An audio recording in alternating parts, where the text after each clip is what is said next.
네, 조간 브리핑 시간입니다. 이 시간은 시사평론가 김용민 PD와 함께합니다. 김 PD. 네, 안녕하십니까. 오늘 첫 소식은 미디어오늘 단독 기사군요. 예, 그렇습니다. 미디어오늘의 그 지면에 나온 게 아니라 인터넷에 올라온 기사인데, 예. 아주 굉장히 주목할 만합니다. 그렇군요. 김만복 전 국정원장을 미디어오늘 기자가 만났습니다. 예. 김만복 전 국정원장은 참여정부 때 국정원장이고 2007년 남북 정상회담 때 노무현 대통령을 수행했고 남북 정상회담 대화록을 작성한 당사자입니다. 그렇습니다. 자, 김만복 전 국정원장은요, 국정원이 지난달 24일에 공개한 정상회담 대화록을 보고 발끈했습니다.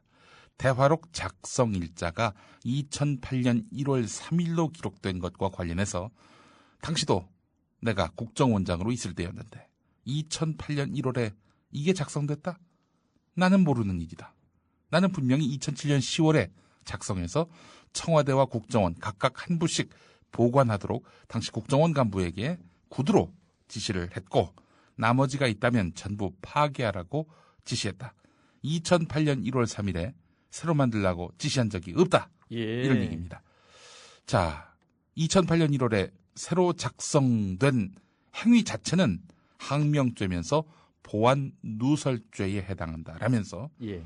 버젓이 한부가 남아있는데 왜 다시 제작하느냐 이렇게 비판했다는 겁니다. 혹시 그게 이번에 돌아다닌 거군요. 그러니까. 그렇습니다. 문건에 나와 있더라고요. 2008년 1월이라고. 자, 그렇다면 2008년 1월이면은 이명박 대선 후보가 대통령에 당선된 뒤고 인수위 시절입니다. 그러네요. 그렇습니다. 인수위 시절에 국정원이 다음 권력자에게 잘 보이기 위해 당시 국정원장을 배제하고 자기들 마음대로 남북 정상회담 관련한 대화록을 따로 작성한 거 아니냐. 예. 이런 의혹이 가능합니다. 예, 그러네요. 자, 이에 대해서 국정원은 김만복 전 원장이 김만복 전 원장의 지시를 불이행한 일이 없다.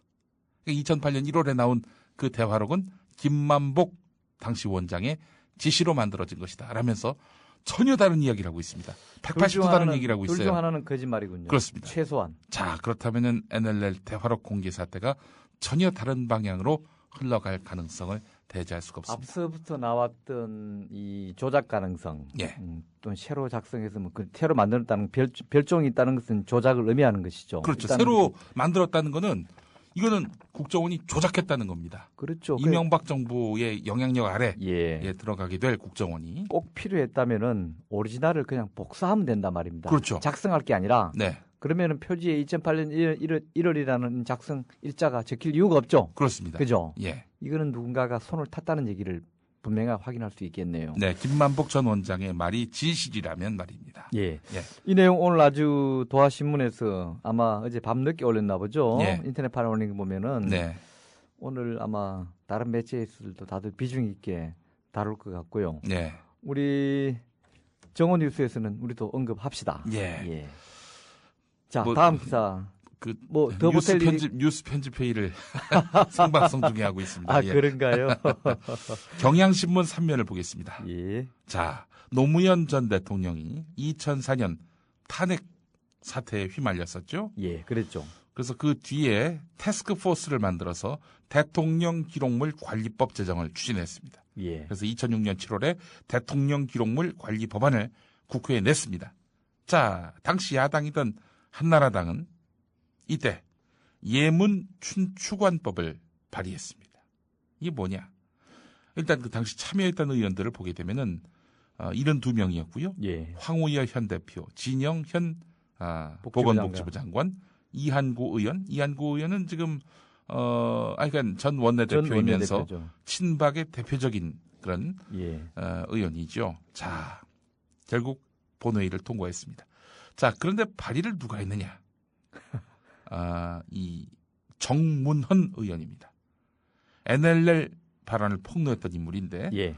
자, 그렇다면 이 새누리당 의원들과 정문헌 의원이 만들었던 대통령 기록물 관리 법안. 내용은 어떤 겁니까? 이렇습니다.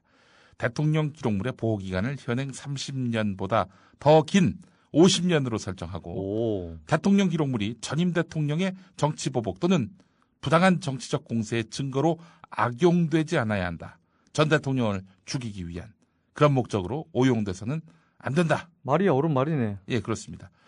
자, 그리고 이 상임위 논의 과정에서 당시 여당이던 열린우리당 의원들이 3분의 2의 찬성이 있어야 공개한다는 요건이 너무 과한 거 아니냐. 헌법에 준한 건데 예. 그랬더니 새누리당은 3분의 2 정도는 돼야지 완전 바뀌었군요. 주장을 했습니다. 그때하고 자, 지금하고. 그런데 NLL 대화록을 자기들은 50년 이후에 공개하자고 해놓고는 6년 만에 공개를 해버렸고요.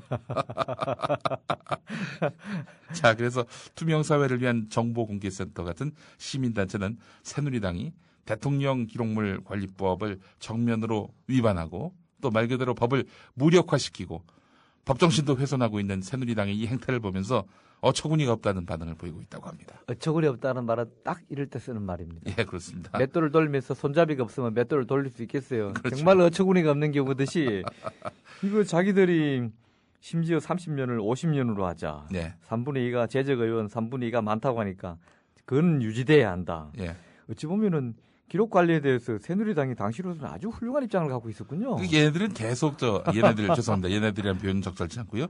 이 새누리당은 아마도 다음에도 야당할 것 같아서 그렇게 판단을 했던 것 같습니다. 아, 참 그때 야당할 각오를 단단히 했는데 참 자, 하여간 이런 새누리당의 정말 어제 다르고 오늘 다르고 정말 표리부동한 이런 거 좀 제대로 지적을 해야 되는데 제대로 지적하는 매체가 없어요. 사실 그 정문원 의원이 작년에 이렇게 기록물 관리법을 사실상 무력화하고 NLL 대화록의 일부 내용이라면서 밝힌 그 당시에도 언론들이 지적을 했었습니다. 예. 지적했던 내용이긴 한데 이걸 또다시 전면적으로 공개하는 국면이 또 있을 줄은 몰랐던 거죠. 그렇죠. 네. 그렇겠지만 아무튼 어쨌든 지금 이런 법안을 제정하고 주도적으로 발의했던 사람이 예. 결국 또 이런 법에 가장 상치되는 네. 그런 일을 하고 있다는 것이 참 놀랍고 예. 참 그 파렴치하다는 생각을 가지지 않을 수가 없네요. 대통령 기록물을 정치에 악용할 수 없도록 법을 강화하자. 30년 뒤가 아니라 50년 뒤에 공개하자. 3분의 2가 동의해야 볼 수 있도록 하자. 이렇게 만들어 놓은 새누리당이 이제 와서 그냥 법에도 없이 공개를 해버리고 또 30년이 아니라 50년도 아니고 30년도 아니고 6년 만에 공개를 해버린 이런 새누리당. 야, 정말 어처구니가 없습니다. 어처구니 없습니다. 자, 지난 6월 27일자 동아일보를 소개하면서 학계 전문가 70%가 남북 정상회담 회의록이 공개된 것은 잘된 일이다. 이렇게 밝혔다라고 이제 제가 소개를 해드리면서 그런 적이 있죠. 이 도대체 어떤 학계 전문가냐? 저희가 또 의문을 가졌었는데요. 예. 자, 그런데 경제정의실천시민연합이 전문가 71명을 대상으로 이메일 설문을 벌였더니 91.6%가 공개가 부적절하다. 이런 답을 했다고 합니다. 이 학기하고 저 학기하고 뭔 차이가 글쎄요, 있어요? 도대체? 학계가 광범한 것도 아니고 말이죠. 자기들 마음대로 갖다 붙이면 학계네. 좀 당장 대학교에서 한둘 들어가면 학계고 말이에요. 그죠? 저희가 당장 꼽을 수 있지 않습니까? 김익한 교수를 비롯해가지고. 그럼요. 그리고 많지 않은데. 안병우 교수랑 그들은 그야말로 기록 전문가들 아닙니까? 네. 결국에는 경실련의 그 설문조사 내용이 훨씬 더 신빙성이 있다고 볼 수 있을 텐데 70%가 회의록 공개 잘한이기다. 이게 동아일보 6월 24일에 보도한 것은 네. 한반도 선진화재단 이사장이 박세일 씨고요. 아시겠죠? 예. 이 재단 산하에 있는 한선조사센터에서 대학이나 연구소에 재직 중인 학자들 대상이라는데 예. 뭐 대충 알지 않겠습니까? 어떤 성향인지에 대한 그런 동아일보의 언급은 없습니다. 저는 70%가 적다고 봐요. 이들한테 조사했으면 한 98% 정도가 예. 잘했다 이렇게 나와야 되는데 혹시 동아일보에서 조작한 거 아니야? 이거 왜 70%밖에 안 나왔죠? 이 박세일 씨가 이끄는 한반도 선진화재단의 조사 결과를 보면 70%가 남북 정상회담 회의록 공개는 잘한 일이다. 74%가 노무현 전 대통령이 해서는 안 될 말을 했다. 이렇게 밝혔다고 하는데. 뚱딴지 같은 소리를 하고. 자, 그런데 이 경실련의 그 조사 내용 중에 노무현 전 대통령의 NLL 관련한 발언은 적절했는가라는 이런 똑같은 항목이 있습니다. 예, 그랬더니. 여기에 대해서는 그 발언은 적절했다가 59.2%, 부적절하다가 28.1% 이렇게 2배 이상이네. 그렇습니다. 예. 참, 이 아주 완전히 그러니까 상반된. 이거는 어찌 보면 여론조사의 이런 비율로 따질 것도 아니에요. 예, 그냥 노무현 대통령이 했는 말 그 자체 워딩을 딱 놓고서 네, 이념이나 뭘 떠나서 그 말이 즉 쉽게 말하면 NL 포기가 있었는가 없었는가 핵심이라면 예. 그걸 가지고 얘기하면 되지. 여기서 뭐 그걸 해석이나 생각을 달리한다고 해서 그런 팩트 자체를 무시하고 여론이 아니라 이런 응답에 응해서 찬반으로 나뉘는 것도 그것도 좀 무서운 거 아닙니까? 네, 엄격하게 얘기하면 그렇습니다. 있다 없다인데 그게 중간지대가 있을 수 있나요? 네. 자, 이 두 조사 결과를 보면서 참, 이 여론을 조작하는 건 참 그럼요. 기법이 다양하다라는 생각을 해봤습니다. 못된 짓 중에 하나입니다. 여론이라는 걸 빙자해가지고 예, 자기들이 하고 싶은 얘기를 하는 거. 네, 그렇습니다. 예.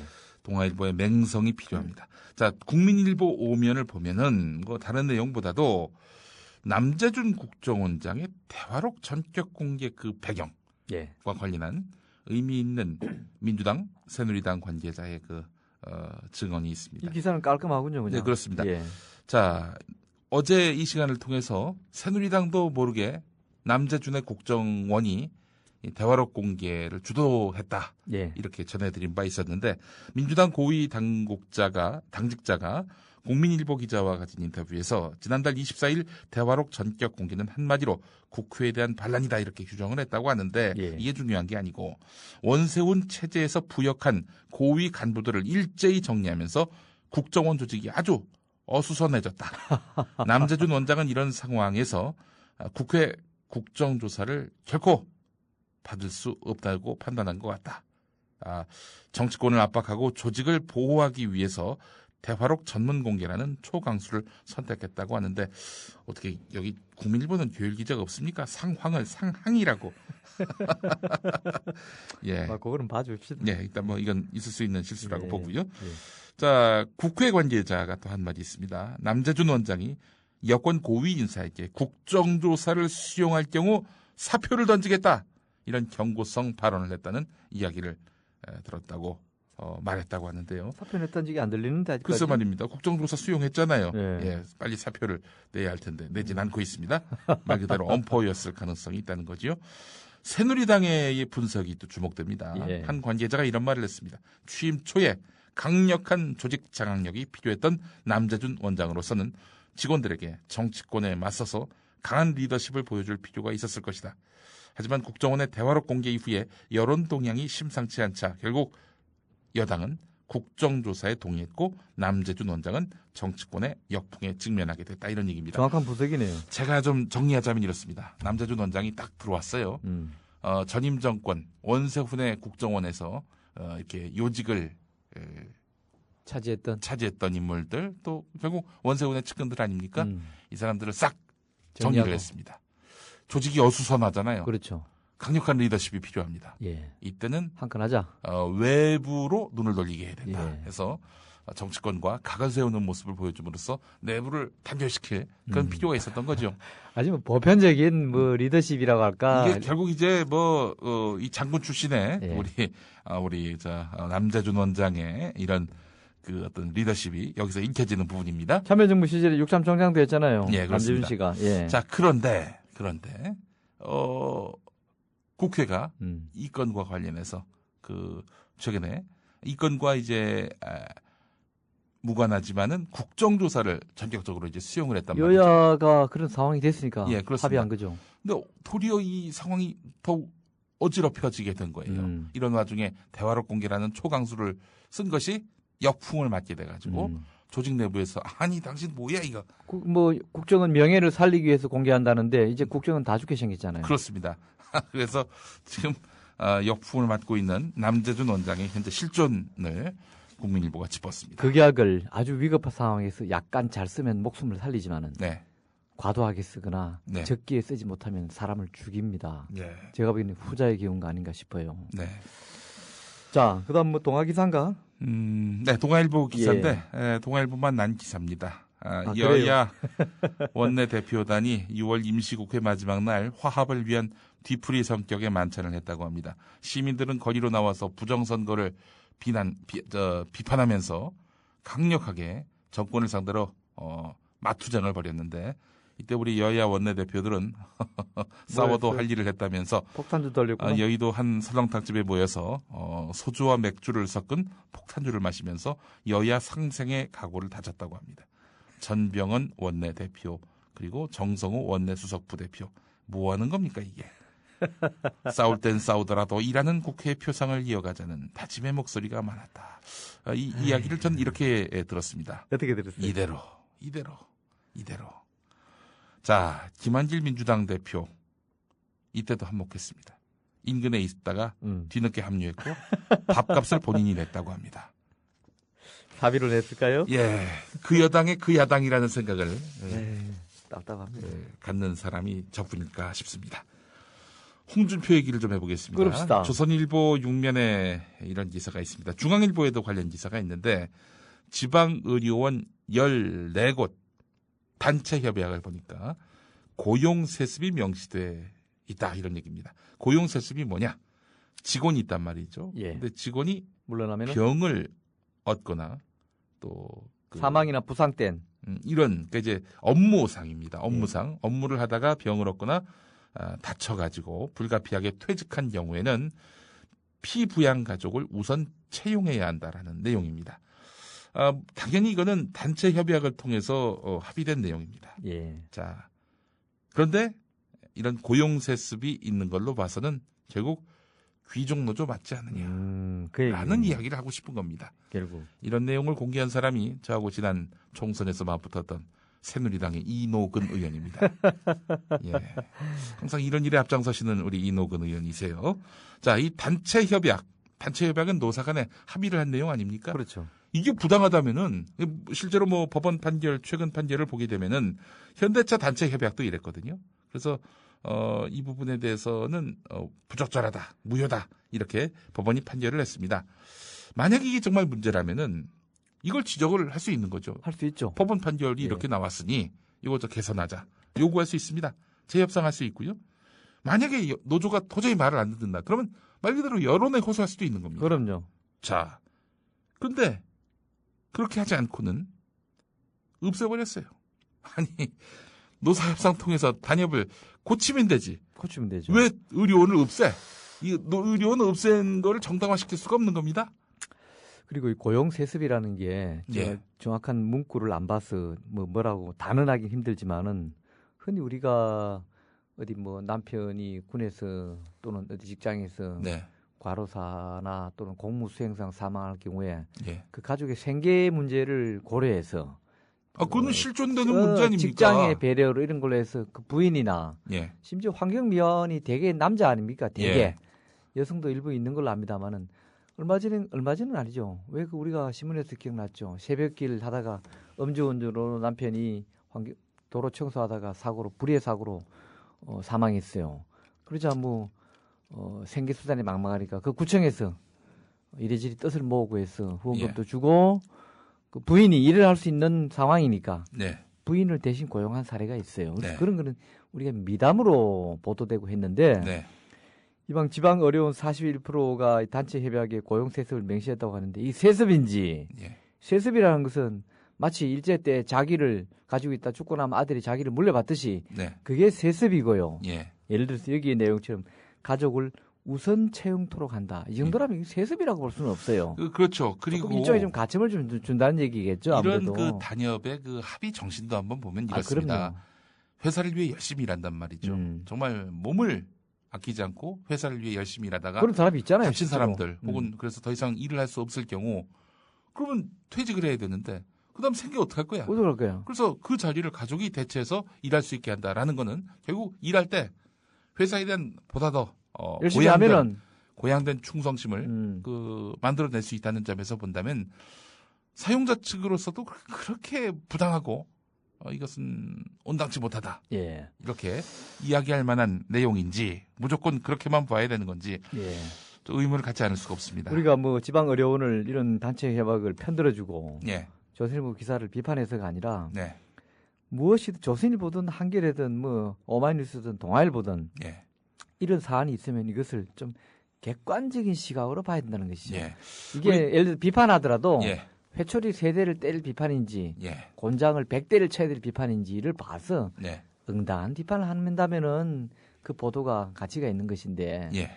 꼬투리 하나를 잡아가지고 회초리 3대 칠 때를 곤장을 500대를 친다 그러면은 사람을 죽이듯이 그렇습니다. 이러면 기사의 본말이 전도되는 것입니다.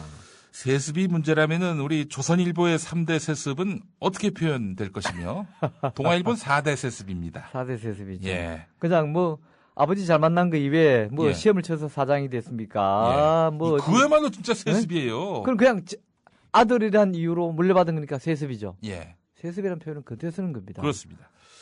자, 이 홍준표의 이런 그 과거 비행을 짚은 기사가 오늘 또 한겨레에 실렸는데 8면입니다. 홍준표 경남도지사는요, 진주의료원 적자를 강성 노조 탓으로 그동안 쭉 돌려왔죠. 그래였죠. 그러면서 이제 예를 든 것이 김천의료원입니다.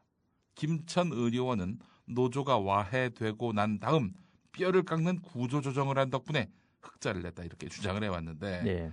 자, 그러면서 이 우수 의료기관으로 선정된 뒤 보건복지부 장관상을 탄 점도 이렇게 말하자면 호평을 했습니다. 그랬죠. 자, 그런데 알고 보니까 이 김천 의료원이 서류를 가짜로 꾸며서 우수 의료기관으로 선정됐고 나중에 보건복지부 장관상을 탔다는 겁니다. 어떤 거냐? 직원 280명이 토요일마다 근무한댔다는 연장근무 수당 2010년치가 이제 5억 1,100만 원이고요. 2011년치 5억 8,500만 원. 이걸 안 준 거예요. 불법이네. 예, 안 준 겁니다. 근로기준법에 추게 돼 있잖아요. 게다가 이 수당은 장부에 계산조차 하지 않았습니다. 그래 놓고 이제 말하자면은 흑자를 냈다. 돈이 지출이 안 됐으니까 돈이 남았을 거 아니야. 네. 5억이 예를 예. 들면은 예. 그런 돈 모아가지고 흑자 냈다. 2년치니까 10억이 넘죠. 예를 들면 예. 이렇게 해서 결국 이제 고용노동부의 지적을 받았습니다. 그래서 지난해 6월에 토요 근무수당 6억 2천여만 원을 지급했고요. 그해 적자 19억 원을 기록했습니다. 보건복지부가 이런 사실을 확인하고 2011년 김천의료원에 대한 우수기관 선정과 장관 표창도 취소를 했는데요. 준 걸 뺏었대. 예. 아니, 경상북도를 통해서 예. 또 서류 위조 등에 관련된 김천 의료원 직원 4명을 징계했는데요. 자, 그렇다면 홍준표 지사가 뭘 모르고 얘기를 했고 나중에 이 사실이 드러나서 결국에는 멋쩍게 된 게 아니라 이미 상황은 2011년에 다 종료가 됐습니다. 그럼 다 알고 있었다는 얘기네. 근데 그 홍준표 지사는 2012년 12월에 대선과 함께 치러진 경남지사 재보선에서 당선이 된 거죠. 예. 허위 사실을 갖고 이걸 근거 삼아서 이렇게 얘기를 했다는 겁니다. 이 양반 이렇게 망가지나? 나 두꺼운 사람이네. 예, 그렇습니다. 엉터리 자료를 가지고서 예. 그걸 흑자 조작을 한 것을 가지고서 노조 해체 뒤에 회생했다. 네. 즉 노조가 없어야 예. 의료원이 산다. 네. 이런 얘기인데 문제가 있는 사람이에요. 예, 이렇게 그렇습니다. 보면은 공직자로서. 네. 자, 그리고 이 기사 하나만 더 보겠습니다. 뭐? 한겨레 일면인데요. 검찰이 1995년에 전두환 노태우 씨의 내란 뇌물죄를 수사할 당시에 예. 퇴임 뒤에도 권력을 행사하는 이른바 상황 정치를 노리고 이를 위한 비자금을 만들었다고 당시에 수사했던 검사들이 밝혔다고 합니다. 저도 오늘 이 기사를 보고서 오늘 저는 이걸 나중에 논평에 이걸 쓸까 생각하는데 예. 별 얘기 다 한다. 그렇습니다. 야, 이거 한겨레가 지금 요즘 클라우드 소싱 해서 예. 공개 수사 형태로 예. 취재를 하고 있는데 서서히 하나씩 고나무 기자가 썼군요, 기사를. 예. 당시까지는 전두환 씨의 비자금이 2세들에게 이전되지 않았으며 수사 이후에 본격적인 이전이 이루어졌을 것이라는 당시 수사검사의 분석도 나왔습니다. 예. 참 전두환 정말 까도 끝이 없는 양파예요. 예, 그렇습니다. 2003년 대선 자금 차떼기 사건 대 연관성을 수사했어야 했다. 이런 말도 나왔다고 하는데요. 예. 당시 친인척 300명을 조사했는데 부동산이 거의 없었다. 이런 얘기를 했습니다. 김용철 광주시 교육청 감사관. 김용철 감사관은 바로 삼성을 생각한다를 쓴 예. 분이고 서울지방검찰청 검사로 특별수사본부에서 비자금 수사 실무를 맡았던 인물입니다. 이분이 한 얘기가 당시 300명 정도 부동산 자산을 모두 조사했는데 전두환 씨의 명의신탁 부동산을 찾지 못했다. 전두환 씨뿐 아니라 친인척 측근이 소유한 부동산도 거의 없었다. 자, 그렇다면 이게 무엇을 의미하겠습니까? 그때까지는 현금으로 갖고 있었다는 얘기네. 그렇습니다. 비자금을 채권, 현물로 자택 등에 쌓아두고 있었다. 이렇게 판단을 했는데 당시 검찰은 전두환 씨 부부의 자택 침실과 백담사에 대한 압수수색을 검토했는데 실행에 옮기지 않았습니다. 빈틈이 많았던 수사였고 예. 이 빈틈을 전두환 씨가 노리고 숨겼고 말하자면 은닉했다. 이렇게 볼 수 있는데 도대체 뭐 하는 검찰이에요? 예. 그냥 영장 한 받아가 쪼르륵 가면 집 다 뒤질 수 있잖아요. 예. 그냥 보나마나 베란다에 사과 박스에다 현금 넣어놨을 텐데 예. 그걸 못 찾은다니 이게 만약 뭐 문재인이나 노무현이나 옛날에 김대중이나 이런 사람이었다고 쳐봐요. 네. 한 50명 몰려가지고 집을 아작을 냈을 거 아닙니까? 글쎄 말입니다. 뭐 하는 놈들인지 도대체 검찰이란 작자들도 말이야. 이래놓고 뭐 나쁘고 그렇게 이제 와서 고백 같은 얘기를 하고 있고 말이야. 예. 안 하는 놈보다는 낫지만 네. 얼마나 부끄러운 일이에요. 네. 나 그때 이런 거 안 했어요 제대로. 예. 지 스스로 고백하는 거 아니야 사실은 따지고 보면 그렇지 않아요? 또 당시 그 일선 검사들이 하고 싶어도 위에서 또 못하게 하는 그런 것도 있지만은 네. 검사가 네. 사표를 각오하고 네. 자기가 법적 근거를 가지고 집행하겠다 그러면은 음. 그거 어떻게 말려요? 막말로. 저는 아직 뭐 우리 정운현 이사님처럼 그렇게 검찰에 대한 그 기대가 없습니다. 뭐 그렇게까지 나도 뭐 해줄 검찰이라고 나도 믿지도 뭐 않고 기대가 있는 건 신뢰하지도 아니지만은 않고. 어쨌든 연락이 만들잖아요. 예. 그때 와서 옛날에 이래야 했는데 예. 그때 수사 잘못했어요. 예. 이 얘기 아닙니까? 요지는 그렇습니다. 내 죄를 지죄를 지가 스스로 불고 있잖아요. 아 열받네 진짜. 뭐 하나 더 할까요 말까요? 오늘 이 정도로 해야 될 것 같습니다. 시간이 마칩시다. 다 돼서. 예. 자 조간 브리핑 마칩니다. 김영민 PD와 함께했습니다.